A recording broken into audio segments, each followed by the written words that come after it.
जय हिंद साथियों। आज हम बात करेंगे जो कि महाराणा प्रताप के बारे में बात करेंगे कि इनका जन्म कब हुआ और इनके जीवन के अंदर क्या क्या इनको जीवन के अंदर किस प्रकार से इनका जीवन व्यतीत हुआ था। तो महाराणा प्रताप का जन्म हुआ था 9 मई 1540 को, यानी कि आज ही के दिन, और कुंभलगढ़ दुर्ग के अंदर जो कि राजसमंद के अंदर स्थित है। और जो महाराणा उदय सिंह है उनकी या फिर जीवंत कंवर जो इनकी माता थी, और महाराणा उदय सिंह और जीवंत कंवर की कोख से इनका जन्म हुआ था। ये जो इनकी माता है इनका जीवंत कंवर या फिर कहीं कहीं पर जयवंतो बाई भी नाम आगे आता है। 9 मई 1540 को, और जो कुंभलगढ़ दुर्ग राजसमंद के अंदर है वहाँ पे उदय सिंह और जीवंत कंवर की कोख से इनका जन्म हुआ था। आगे बात करते हैं। महाराणा प्रताप जो कि मेवाड़ के सिसोदिया राजवंश के राजा थे। मेवाड़ का जो सिसोदिया राजवंश है उसके राजा थे महाराणा प्रताप। और इनके जो कुल देवता हैं वो है एकलिंग जी महादेव इनके कुल देवता हैं। और इन्हें जो बचपन में युवावस्था में जो नाम से पुकारा जाता था वो नाम है कीका नाम से इन्हें पुकारा जाता था। और ये जो नाम है इन्हें भीलों के द्वारा दिया गया था। किनके द्वारा? भीलों के द्वारा। जो भील जनजाति होती है जो पहाड़ों जंगलों में निवास करती है उनके द्वारा इन्हें कीका नाम इनको दिया गया था। और भीलों के अंदर जो कीका नाम होता है वो उसका अर्थ होता है बेटा। ये बेटे को कीका नाम से पुकारते हैं क्योंकि महाराणा प्रताप का जो जीवन है वो जंगलों के अंदर व्यतीत हुआ था और ये इन्हीं लोगों के बीच में रहते थे। और इनकी जो अकबर है उसकी सेना से रक्षा करते थे, इसलिए ये जो लोग हैं महाराणा प्रताप को अपने बेटे समान मानते थे, इसलिए उन्हें कीका नाम से पुकारा जाता था। और इनका जो प्रिय घोड़ा है उसका नाम था चेतक। यहाँ पे कई जगह उसका नाम चेटक भी देखने को मिलता है। और जो इनका हाथी है उसका नाम था राम प्रसाद था। बाद में जैसे अकबर ने उसे कैद कर लिया था, अकबर ने पकड़ लिया था, तब उसका नाम अकबर द्वारा क्या दिया गया था? अकबर द्वारा राम प्रसाद से उसका नाम पीर प्रसाद कर दिया गया अकबर से। आगे बात करते हैं। महाराणा प्रताप की कहानियों में चेटक का एक विशेष स्थान है क्योंकि चेटक ने भी महाराणा प्रताप की युद्धों में बहुत सहायता की थी। चेटक की फुर्ती, रफ्तार और बहादुरी की कई लड़ाइयाँ जीतने में महत्वपूर्ण भूमिका रही है।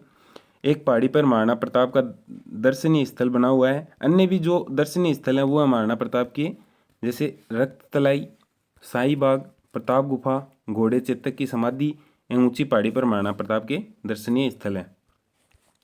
उसके बाद में जैसे मेवाड़ की भूमि के बारे में बताया गया है थोड़ा कि मेवाड़ के साथ साथ भारत की भूमि गौरवान्वित है, जिसने एक ऐसे योद्धा को जन्म दिया जिसकी वीरता और दृढ़ प्रण से आज उनका नाम अजर अमर है। इन्होंने धर्म एवं स्वाधीनता में अपना बलिदान दिया। इनकी वीरता की कथा से भारत की भूमि गौरवान्वित है। ये कथन महाराणा प्रताप के लिए कहा गया है। उसके बाद में आगे बात करें।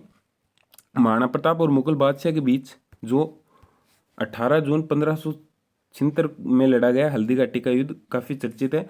ये 18 जून 1576 है। कई विद्वान इसे 21 जून भी मानते हैं, तो आप याद रखिए 21 जून 1576 भी कई किताबों में लिखा हुआ आता है। अकबर और महाराणा प्रताप के बीच ये जो युद्ध महाभारत युद्ध की तरह विनाशकारी युद्ध हुआ था। तो इसके अंदर जो प्रमुख सेनानायक था वो अकबर की तरफ से तो था जगन्नाथ कछावा, और जो महाराणा प्रताप की तरफ से था हरावल, जो इनकी सेना का नाम था हरावल। तो महाराणा प्रताप की तरफ से जो था वो था हकीम खां सूरी महाराणा प्रताप की तरफ से था, और जो जगन्नाथ कछावा वो अकबर की तरफ से था। उसके बाद में इस युद्ध के बाद मेवाड़, चित्तौड़, गोगुंदा, कुंभलगढ़ और उदयपुर पर मुगलों का कब्जा हो गया था। बताते हैं कि ये जो युद्ध हुआ था इसमें महाराणा प्रताप काफ़ी बुरी तरह घायल हो गए थे, लेकिन महाराणा प्रताप अंत तक अकबर के पकड़ में नहीं आए थे।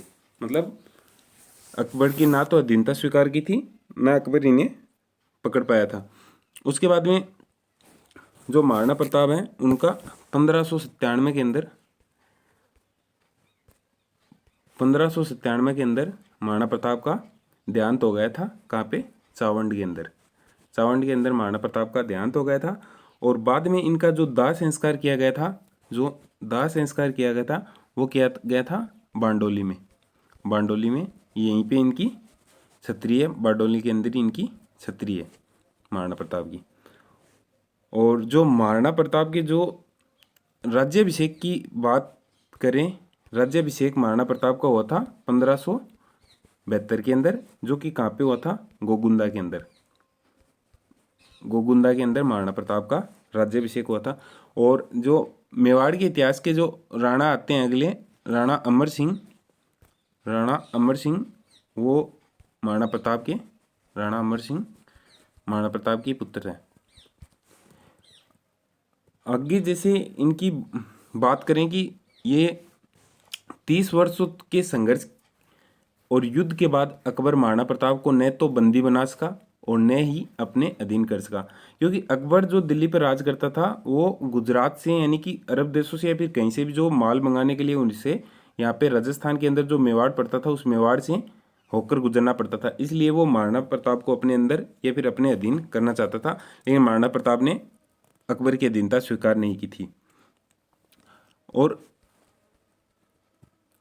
आगे महाराणा प्रताप के बारे में बताया गया है, महान वो होता है जो अपने देश, जाति, धर्म, संस्कृति की रक्षा के लिए किसी प्रकार का समझौता न करे और लगातार संघर्ष करे। क्योंकि अकबर ने जो 4 वार्ताकार भेजे थे महाराणा प्रताप को मनाने के लिए, जलाल खां, मान सिंह, भगवंत दास और टोडरमल। जलाल खां, मान सिंह, भगवंत दास और टोडरमल, ये चारों वार्ता भेजे थे। तो अकबर ने एक बार तो ऐसा भी कहा था कि अगर आप हमारी अधीनता स्वीकार कर लेते हो तो आपको आधा भारत आपका हो जाएगा। लेकिन महाराणा प्रताप ने अकबर की अधीनता कभी स्वीकार नहीं की थी। इसलिए जब महाराणा प्रताप की 1597 के अंदर मृत्यु हुई थी, तब अकबर की भी आंखों में आंसू आ गए थे। महाराणा प्रताप की बताया जाता है कि महाराणा प्रताप की जो मृत्यु हुई थी उस समय अकबर की आंखों में भी आंसू आ गए थे। अब जो ये महान युद्ध हुआ था वो हल्दी घाटी का युद्ध है, जो निर्णायक युद्ध था। हालांकि जो अमेरिका के जो पहले मतलब राष्ट्रपति हैं, जो अब्राहम लिंकन, उनके बारे में कहा जाता है कि एक बार वो जब भारत की यात्रा पर आए थे तो उन्होंने अपनी माँ से पूछा था कि माँ, मैं भारत जा रहा हूँ, आपके लिए क्या लेकर आना है भारत से। तो उनकी माँ ने कहा था, बेटा आप भारत जा रहे हो तो मेरे लिए जो महान योद्धा की जो हल्दी घाटी की जो है मिट्टी लेके आना। महाराणा प्रताप की जो हल्दी घाटी है वहाँ की थोड़ी मिट्टी मेरे के लिए लेके आना। ये किंवदंती भी हल्दी घाटी के बारे में।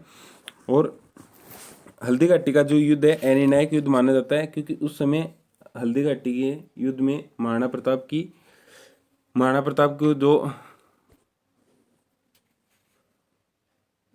प्रताप को हल्दी घाटी के युद्ध के अंदर मतलब निर्णायक युद्ध हुआ था। ना तो अकबर महाराणा प्रताप को जीत सका था और ना महाराणा प्रताप अकबर से हारे थे। तो आज महाराणा प्रताप के बारे में जो शॉर्ट आपको बताया है वो इतना ही। आगे नेक्स्ट में लेके आते हैं। इतने, धन्यवाद।